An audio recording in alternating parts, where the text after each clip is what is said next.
Rasulillah wa ala alihi wa sahbihi wa mawalah, amma ba'du.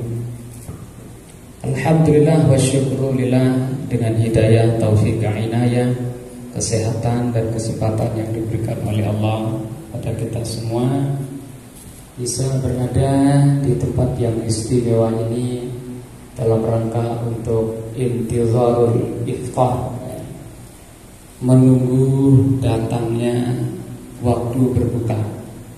Ini waktu yang ditunggu-tunggu kan. Ditanya ini nanti kalau buka apa? Saya tidak ingin apa-apa, yang penting maghrib aja lah dulu ya. Kalau udah maghrib udah datang, nah, semuanya semua bisa ya.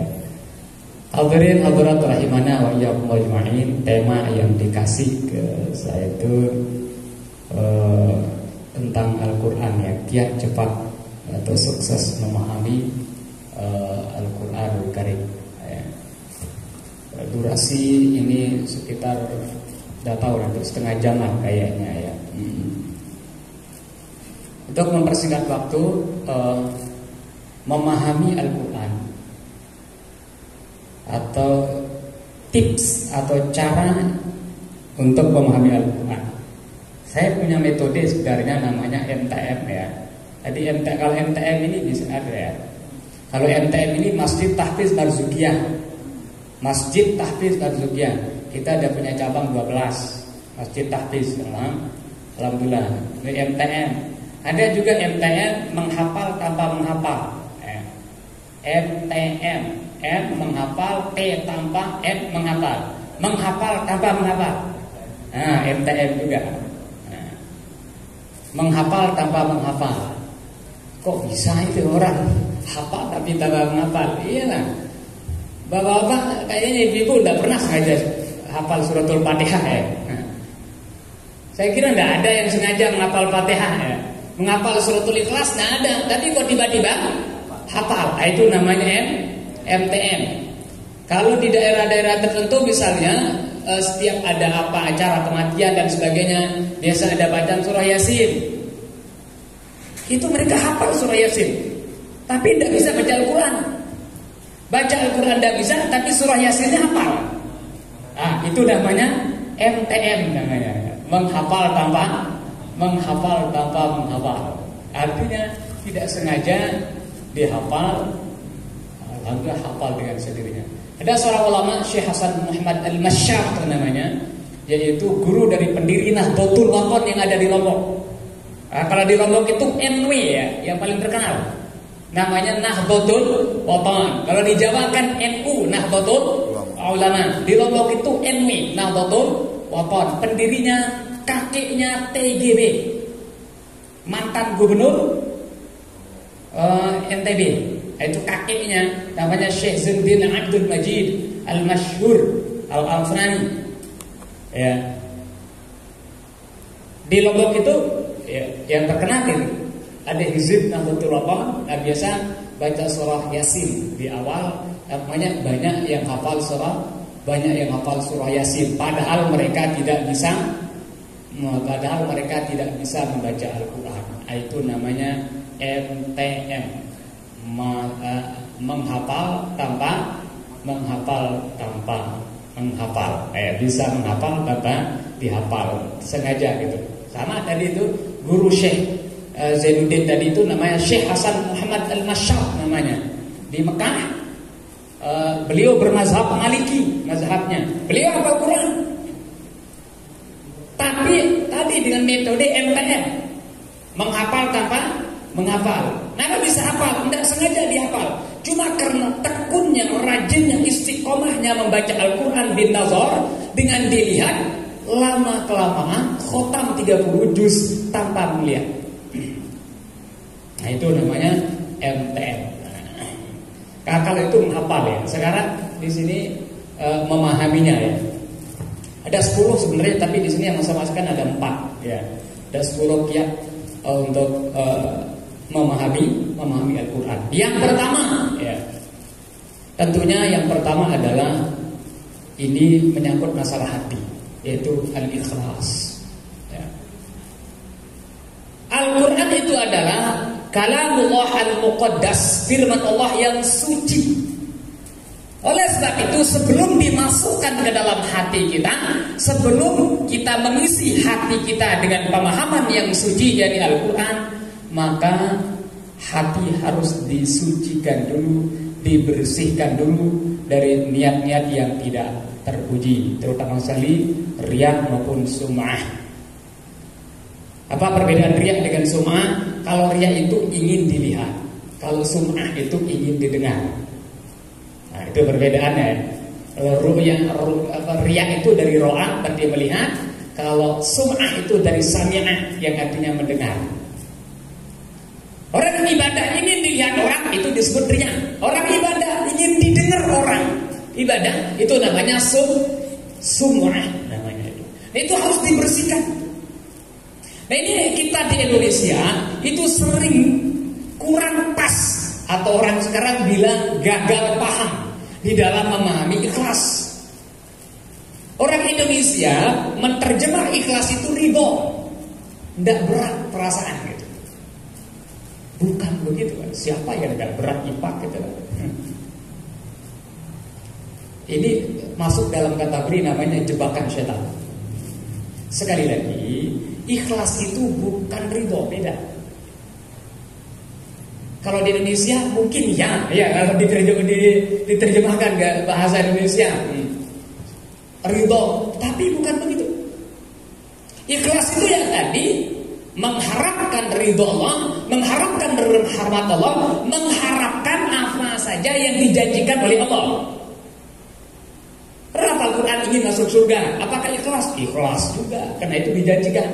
Orang hafal Quran supaya selamat di akhirat, dunia akhirat, ikhlas? Ikhlas juga. Orang hafal Quran dan berat rasanya, itu tapi paksakan dirinya ikhlas namanya, tetap ikhlas namanya.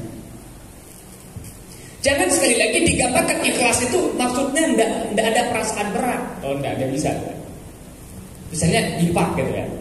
La tanalul birra hatta tunfiqu mimma tuhibbun wa ma tunfiqu min syai'in fa inna Allaha bihi alim. Kalian tidak akan mendapatkan kebaikan, pahala, surga kecuali kalian menginfakkan apa yang kalian senang. Kira-kira menginfakkan sesuatu yang kita senangi itu berat tak? Berat. Kan yang kita senangi masalahnya berat. Apakah di saat kita mengeluarkan infak kita, mengeluarkan duit kita dalam keadaan perasaan berat, itu dikatakan ikhlas atau tidak? Ikhlas tidak. Sekali lagi, sering orang terjebak gitu. Kalau jamaah bapak-bapak ya, kalau jamaah bapak-bapak kan biasa kalau kita Jumatan itu ada kotak amal itu ya, lewat, terus kita ngambil duit, ternyata yang keluar merah. Nah itu kalau merah keluar lumayan berat itu rasanya tuh. Oh, merah itu yang keluar ya. Wah ini mau dikeluarkan, mau dimasukkan dah ini, mau masukkan dah. Ada usaha belum ikhlas, nggak jadi nggak masuk ke dompet lagi. Ini berarti gagal paham itu tentang ikhlas. Afdhalus shadaqati, sedekah yang paling afdal itu adalah shadaqatu syahidin, sedekah yang berasal bersumber dari orang pelit. Orang pelit itu gimana rasanya kira-kira bersedekah? Berat. Tapi di saat dia berat berjuang melawan hawa nafsunya itu, masukkan langsung atau impangan. Itu luar biasa. Itu jauh lebih afdal. Nah, sekali lagi para jamaah, jangan tadi ikhlas itu diartikan ridho, tidak ada perasaan berat, tidak mungkin. Sekali lagi, pasti ada perasaan berat, terutama sekali dalam berinfak, dalam bersedekah. Tapi di saat berat, itu lawan hawa nafsu kita, kemudian kita keluarkan, itu justru pahalanya lebih besar. Kenapa? Pahala berjuang melawan hawa nafsu, terus kedua pahala infaknya dapat. Nah, sama juga Al-Quran berat itu kan. Siapa yang tidak berat itu? Mengatakan tidak berat hafal Quran. Ya Allah, tabarakallah. Saya mulai hafal Quran tahun 2000. dari tahun 2000 mulai hafal Quran. Sampai sekarang itu masih tetap murojaah, masih tetap untuk ngulang hafalan sampai sekarang. Padahal alhamdulillah wa syukurillah, dengan izin Allah ya, bukan sebagai kesombongan, saya sudah mendapatkan sanad Al-Quran nomor 2 tertinggi di dunia, yaitu urutan ke-28. Rasulullah, kemudian sahabat, misalnya Ubay bin Ka'ab dan seterusnya itu, sampai syekh saya 28. Saya 29 urutannya. Saya langsung skor hafalan sama syekh dari Mesir. Alhamdulillah langsung mendapatkan sanadnya. Maksudnya langsung dapat buku rentetan sanadnya. Gitu. Tapi sampai sekarang masih tetap itu murojaah, masih tetap mengulang. Berat. Tapi al-ajru 'ala qadril masyaqqah. Yang namanya pahala, imbalan dari Allah Subhanahu wa taala itu, kecintaan Allah Subhanahu wa taala, ridhonya Allah Subhanahu wa taala adalah ala qadril masyaqqah, sesuai dengan ukuran kelelahan kita. Semakin capek kita, semakin besar pahalanya. Semakin lelah kita, pahalanya semakin besar. Itu teorinya, teori bisnisnya dengan Allah itu. Al-ajru ala qadril masyaqqah. Kalau di kalangan manusia kan beda. Pahala orang itu maksudnya gaji orang itu kan sesuai dengan tingkat pendidikannya biasa kadang-kadang. Tingkat pendidikan. Dosen itu lebih tinggi gajinya itu dibandingkan dengan guru TK. Padahal kalau berbicara tentang capek, mana lebih capek antara dosen dengan guru TK? Guru TK lebih capek.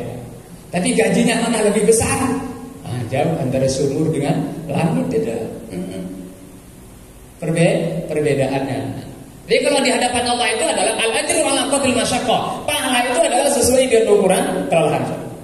Ya, itu yang pertama. Sekali lagi, al-ikhlas. Wa ma umiru illa liya'budullaha mukhlishina lahud-din. Tidaklah kita diperintahkan untuk beribadah. Apa ibadah itu?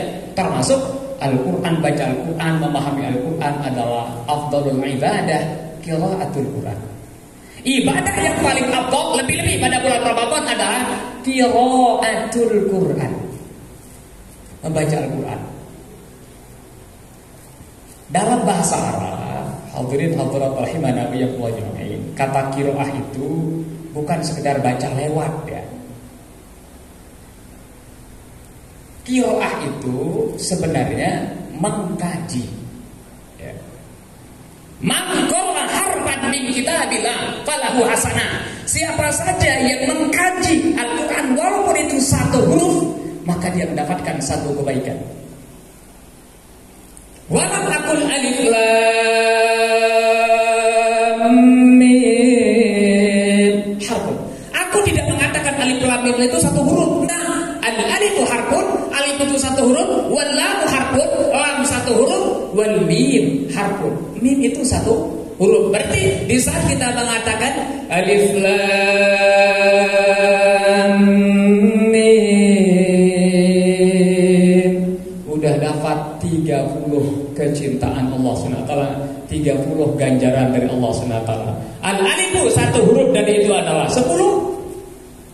Wal hasanatu bi asyri amsalha, satu huruf dibalas oleh Allah menjadi dengan balasan 10. Qiraah, memahami apa ini alif lam mim ini apa, itu dikaji.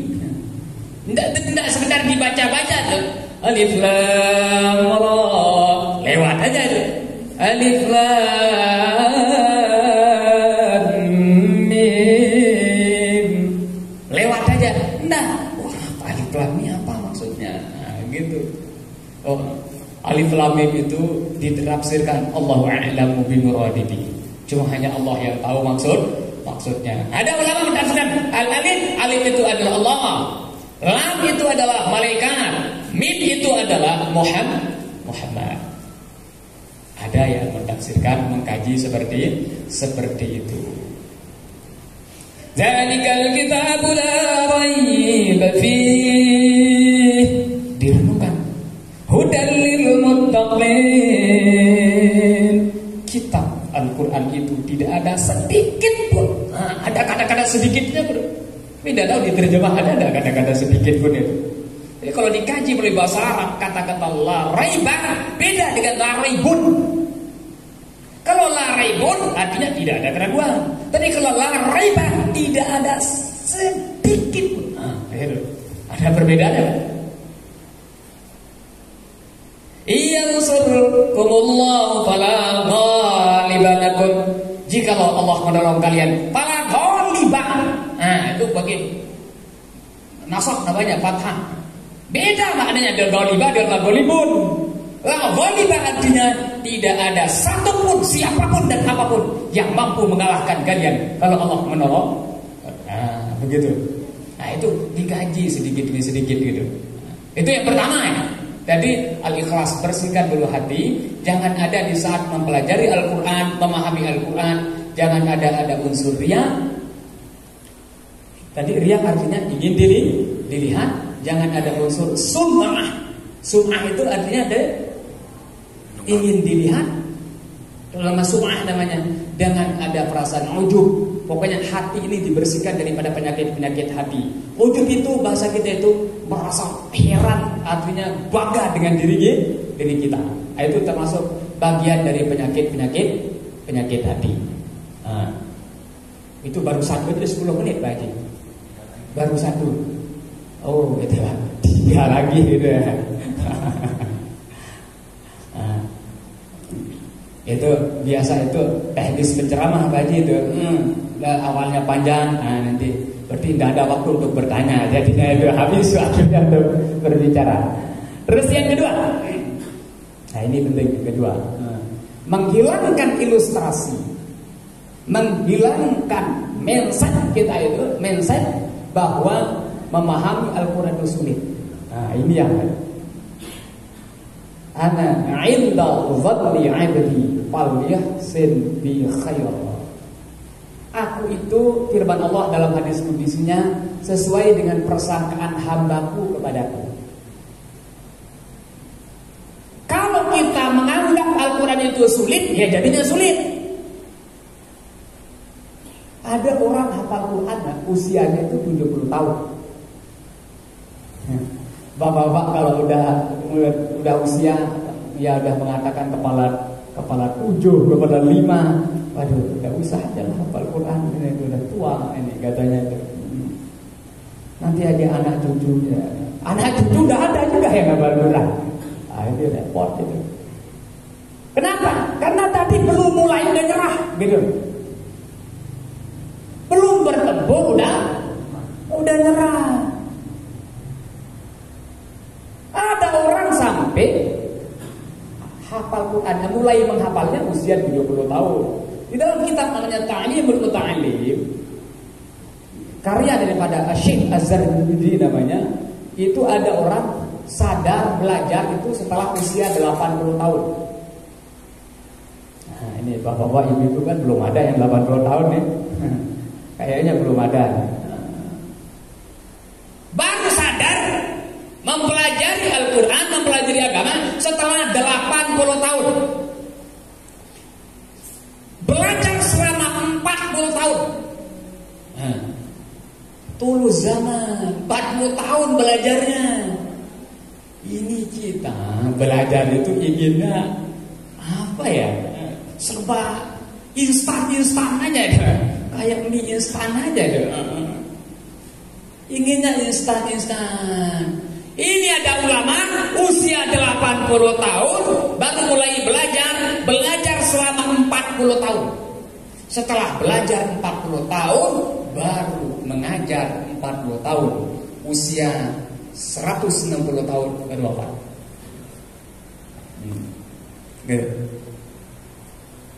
Berpindah dengan usia, kalau dalam bahasa Arab namanya tulus zaman. Waktunya itulah, waktunya lama. Nah, sekali yang kedua itu adalah hilangkan namanya ilustrasi, bayangan bahwa memahami atau menghafal itu sulit. Kalau kita mampu hilangkan itu, insya Allah. Gitu. Gimana caranya? Ya udah dikit-dikit aja itu. Contoh misalnya kita ambil, ini contoh aja nih. Kita ambil yang belum dihafal misalnya. Innal ladzina kafaru sawa'un 'alaihim a'anzartahum am lam tunzirhum la yu'minun. Yang itu aja dipahami apalagi dihafal sama dan inna. Nah ini hari inna ini artinya apa? Dikit-dikit aja. Innal ladzina kafaru. Misalnya itu aja. Kalau mau menghafal begitu caranya. Innal ladzina kafaru. Udah sampai sana, enggak usah terburu-buru.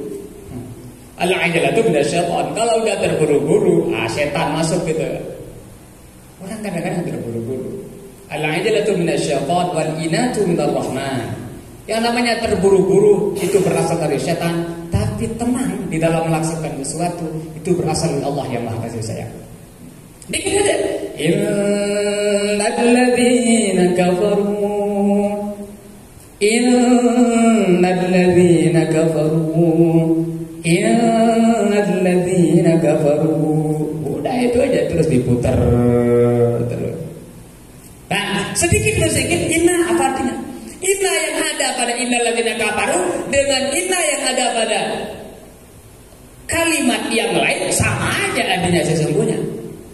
Makanya kalau santri itu dia itu sebelum dia mulai menghafal Quran itu nanti disuruh hafal kamus Al-Quran dulu.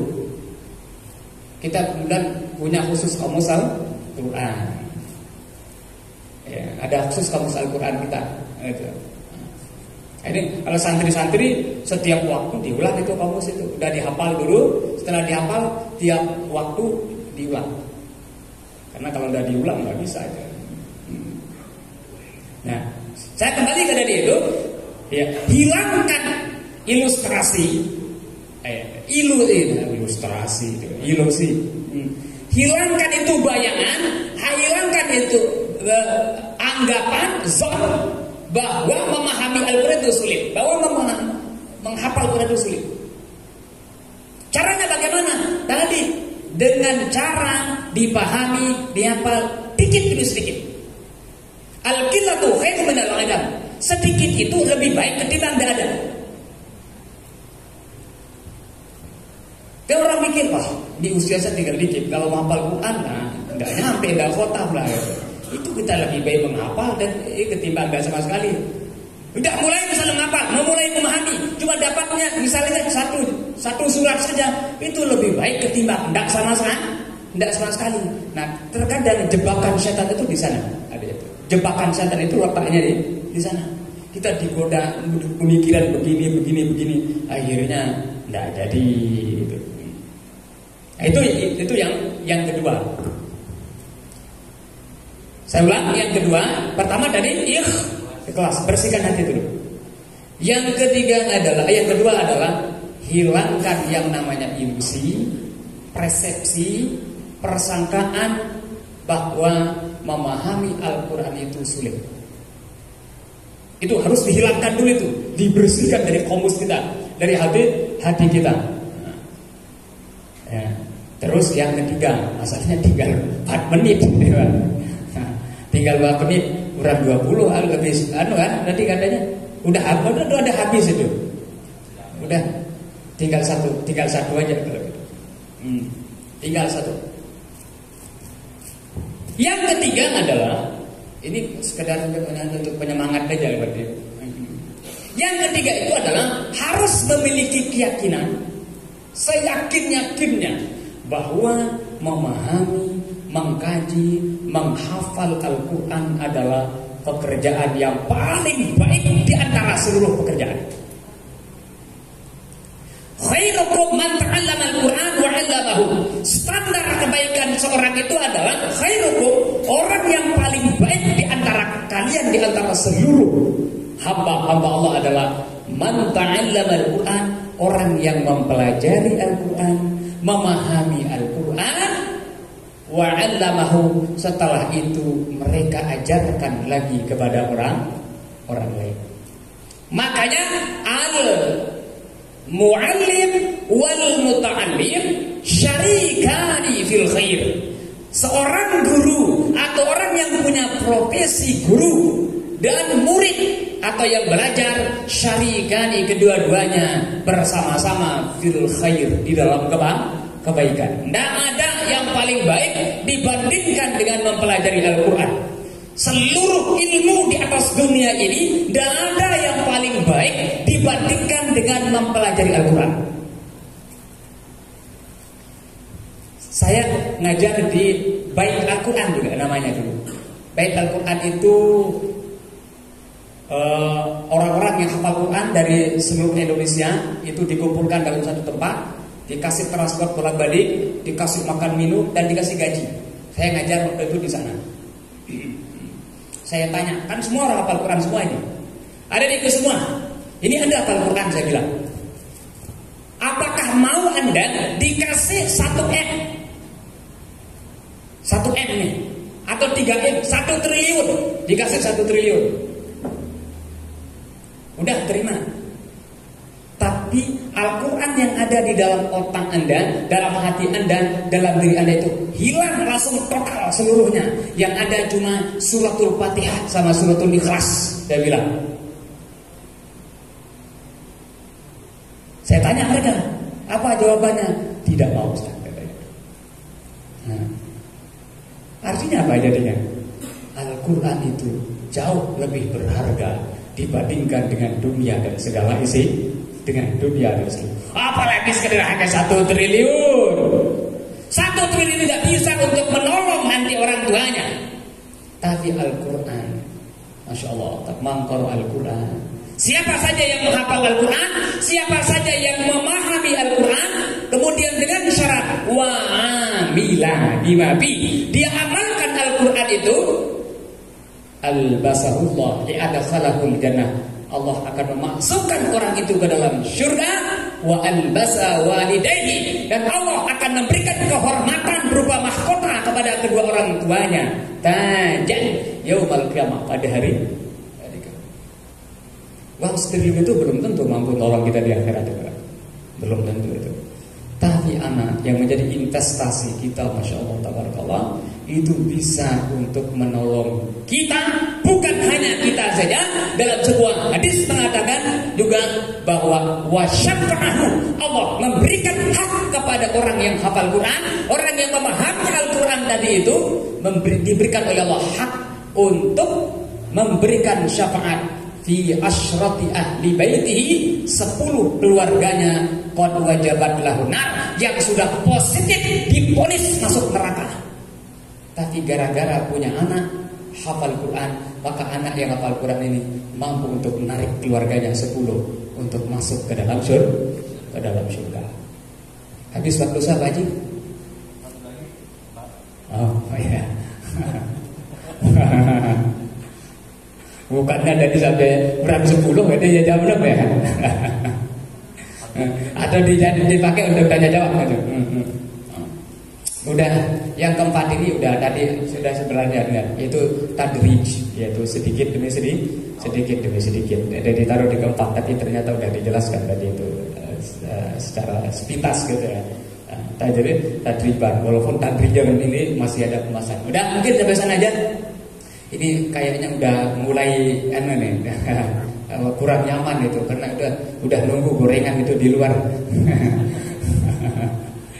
Udah sampai sana aja pertemuan kita pada kesempatan yang sangat mulia ini. Sebelum saya tutup, kami haturkan terima kasih wa jazakumullahu khairan katsira kepada Pak DKM dan seluruh pengurus masjid dan masyarakat yang ada di sini yang sudah berkenan untuk menerima santri kami di sini untuk murojaah dari hafalannya, untuk mengulang hafalannya menurut jadwal yang dikasih oleh Pak Haji tadi itu. Informasinya diminta untuk nginep katanya itu sampai nanti subuh atau makan sahur terus subuh, nanti kelihatan baru jemput. Nah ini sekaligus sebagai refreshingnya atau wisata religinya santri ya, ke masjid ya, wisata religi. Ya, terima kasih atas segala perhatiannya. Jazakumullah khairan katsira. Mohon maaf atas segala kekurangannya. Wallahul muwaffiq wal hadi ila sabilir rasyad. Wassalamualaikum warahmatullahi wabarakatuh. Ustadz sudah membagi ilmu untuk kita, bagaimana tips-tipsnya untuk bisa menyemangati membaca Al-Quran. Karena waktu sudah mendekati, kita dimintakan untuk menyegerakan luka. Jadi jangan sampai terlambat. Sekali lagi jazakallahu khairan Ustaz, mudah-mudahan terus bisa menemani kita. Insyaallah di waktu yang akan datang kita undang lagi. Kemudian Bapak Ibu sekalian, jamaah, kita akhiri dengan membaca doa majelis. Alhamdulillahirabbil alamin. Subhanallah wa bihamdika, asyhadu an la ilaha illa anta, astaghfiruka wa atubu ilaik. Assalamualaikum warahmatullahi wabarakatuh.